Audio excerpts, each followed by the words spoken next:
Hello friends, I hope all of you are fit and fine. दोस्तों, आज मैं फिर आपके सामने एक किस्सा कहो या अपने जीवन का अनुभव कहो लेकर के आई हूँ। Welcome to my channel the story teller. दोस्तों, ये उन दिनों की बात है जब मैं इंटर्नशिप किया करती थी मतलब हमारी ड्यूटी लगती है इंटर्नशिप में अलग अलग डिपार्टमेंट्स में। और उस दिन जिस दिन की ये घटना है उस दिन मेरी नाइट ड्यूटी लगी थी न्यूरो सर्जरी विभाग में। फ्रेंड्स, जब हम उस समय नाइट ड्यूटी करते थे तो जो वार्ड होता था वहाँ लाइन से पेशेंट्स के बेड होते थे और बीच में डॉक्टर की टेबल एंड चेयर, अगल बगल दोनों पेशेंट्स के बेड शुरू हो जाते थे। रात को मैं अपना राउंड लेके फाइल्स में पेशेंट के वाइटल्स अपडेट कर रही थी तो ठीक मेरे टेबल के सामने ही एक जो बेड है वहाँ पर दो व्यक्ति जो कि पेशेंट के अटेंडेंट थे बात कर रहे थे। जो पेशेंट था वो एक ट्रॉमा केस था, यानी कि हेड इंजरी हुई थी, उसे एक्सीडेंट हो गया था और फिलहाल होश में नहीं था। अब जो केस देख रहे थे वो तो मेरे सीनियर थे, बहुत सीनियर डॉक्टर साहब थे जिनका नाम मैं शायद आप अभी रिवील करूँगी भी नहीं, लेकिन he was the boss. And उस समय मैं तो बहुत जूनियर मोस्ट थी, एक इंटर्न थी। मेरा काम खाली मरीज के वाइटल्स लिखना और कुछ अगर दिक्कत हो तो सर को बुलाना, इतना ही था। मैं सब फाइल्स में वाइटल्स भर रही थी और वो जो पेशेंट है उसके बेड के किनारे दो व्यक्ति खड़े होकर बात कर रहे थे। वो कौन थे ये तो मुझे पता ही नहीं है, लेकिन उनकी जो बातें, उनका कन्वर्सेशन है वो मेरे कान में भी पड़ा था। और अब मैं जो कन्वर्सेशन उनका है वो आपको बताऊंगी। कह रहे हैं ये होश में ही नहीं आ रहा है, जो डॉक्टर साहब देख रहे हैं वो कुछ बोल ही नहीं रहे हैं, कह ही नहीं रहे हैं कि ठीक होगा या नहीं होगा, सिर्फ इतना कह रहे हैं कि ऑपरेशन करना पड़ेगा। अरे अगर कुछ ठीक होने की गुंजाइश हो तभी तो ऑपरेशन में हम इतना पैसा भी लगाएं। हम तो चाहते हैं हमारे बच्चे की पहले पूरी जांच की जाए, अच्छे से बताया जाए क्या है, कुछ नहीं बता रहे। तो दूसरा कह रहा था अरे इनको क्या फ़र्क पड़ी है, सरकारी नौकर है, तनख्वाह मिलनी है, मरीज देखो, दवा लिखो, और वैसे भी तो एक्सीडेंट केस में बेहोशी रहता है, मरीज कुछ बोल ही नहीं सकता, हम कुछ कह ही नहीं सकते। ठीक हो गया तो इनकी वाहवाही, नहीं होगा तो हमारा बच्चा गया, इनको क्या फ़र्क पड़ता है। फ्रेंड्स, ये बात सुन के मुझे अंदर से तो बहुत गुस्सा आया। उस वक्त मैं इतना एक्सपीरियंस भी नहीं थी, यंग ब्लड था, गुस्सा आना भी लाजमी है, पर मैंने अपने गुस्से को दबाया और मैं कॉमन रूम चली गई, डॉक्टर के कॉमन रूम में चली गई। वहाँ बैठ के मैंने अपने लिए कॉफ़ी बनाई और रेस्ट किया। पर ये बात मेरे दिमाग में चलती रही। दोस्तों, हम डॉक्टर्स के बारे में अधिकांश लोगों की धारणा बहुत गलत है।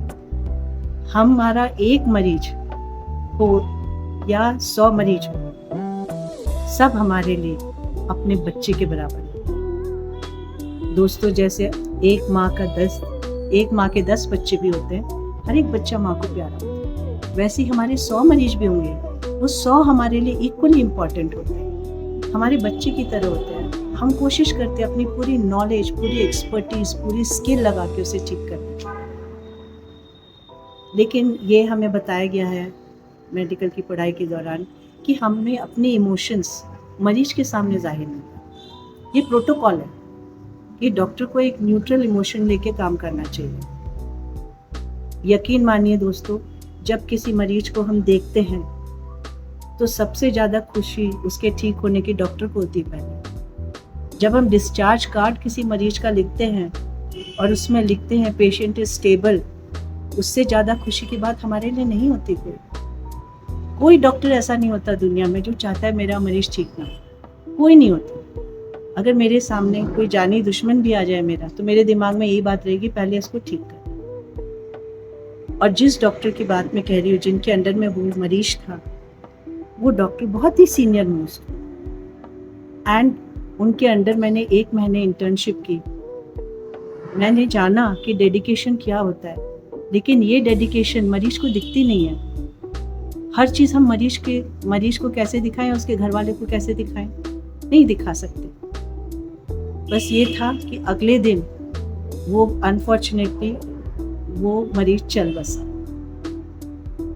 और जब उसकी डेड बॉडी ले जा रहे थे वहाँ उसके घर वालों ने भीड़ लगा दी, पुलिस बुलानी पड़ी।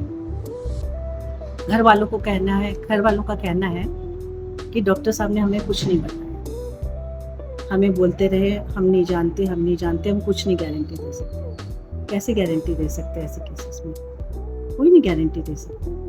डॉक्टर गारंटी नहीं दे रहा है पर कोशिश अपनी पुरजोर कर रहा है। इसका मतलब ये नहीं है कि आप ऐसा बोलेंगे।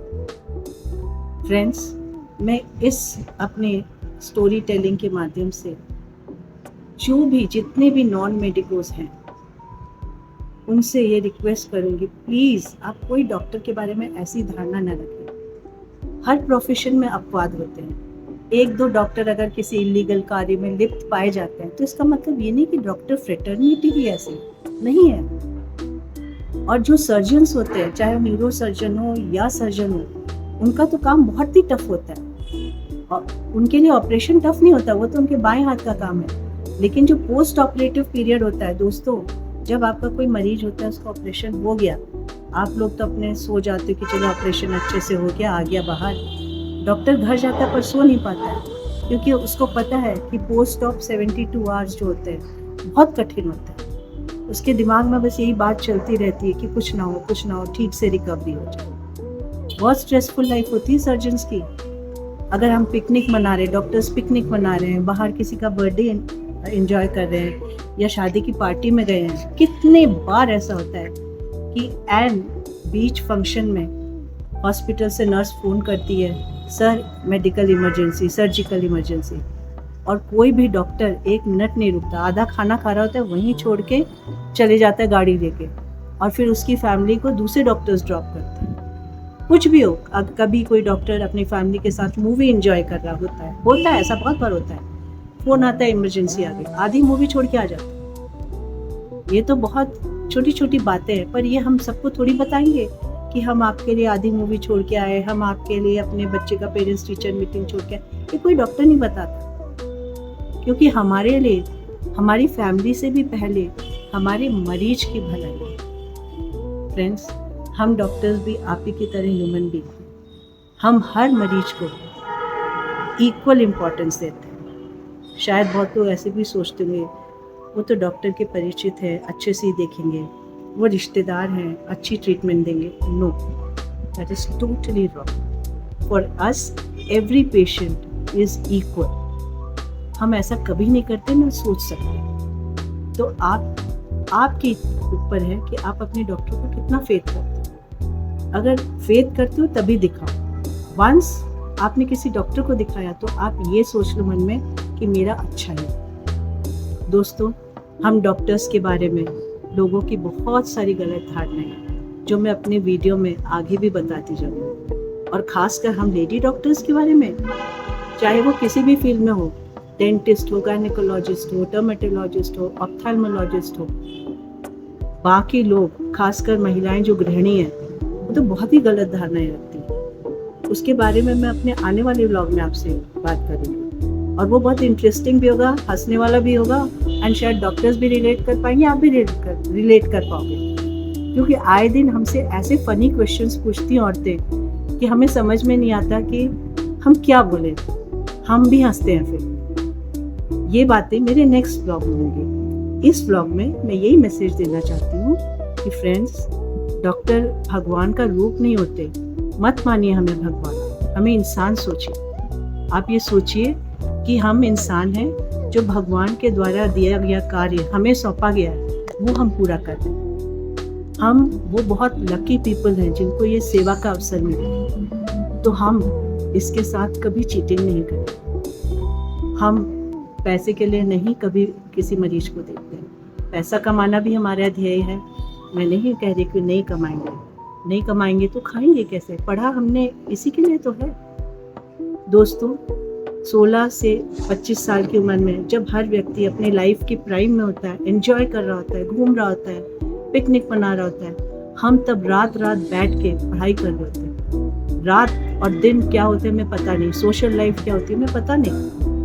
और उसके बाद जब हम अपने प्रोफेशन में कदम रखते हैं, तो हमारे मन में ये ललक होती है कि हमने जो भी पढ़ा है अब हम इसको अप्लाई करेंगे, और हमारे अंदर आप लोग की सेवा करने का एक जुनून, जैसे आर्मी में होता है ना, आर्मी के सोल्जर को पहले ऐसे ट्रेन किया जाता है कि आप देश के लिए सब करोगे, वैसे ही हमें भी ट्रेन किया जाता है। फ्रेंड्स, यहाँ ही मैं एंड करती हूँ, बस यही सोच के कि जो भी मेरा ये वीडियो देख रहे हैं, थोड़ा सा आपका परसेप्शन हम डॉक्टर्स के बारे में बदलाओ।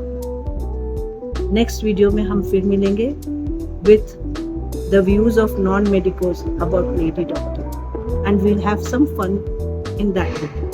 Thank you. Bye bye.